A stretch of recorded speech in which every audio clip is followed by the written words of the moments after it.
ආදරණීය දරුවනේ මම අනිල් කේ සේනාධීර සංයුක්ත ගණිතයේ මං හිතන්නේ කුරුණෑගල අවුරුදු 35ක් විතර සංයුක්ත ගණිතයේ සියලුම විශිෂ්ට ප්‍රතිඵල විහි කරපු එකම ගුරුවරයා කියලා මට තාම ආඩම්බරෙන් කියන්න පුළුවන්. ඉතින් අපේ සෙන්ට්‍රියම් ආයතනයේ කණ්ඩායම් පන්ති ආරම්භ කරනවා 2028 පන්ති මෙවර විභාගයේ මුහුණ දෙන දරුවන්ගේ.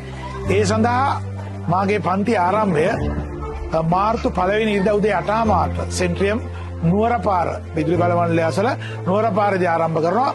ඉතින් මම හිතන්නේ මේ වීඩියෝ එක දකින මගේ පරණ දරුවන් මම හිතන්නේ දරුවන්ගේ දරුවන් ඇති සියලු දෙනා මේ කුරුණෑගල නගරයේ අයිලන් පස් දෙපාරක් බිහි කරපු එකම ගුරුවරයා හැටියට මම ආරාධනා කරනවා අපිත් සමග එකතු වෙන්න කියලා කුරුණෑගල විශිෂ්ට ප්‍රතිඵල බිහි කිරීම සඳහා.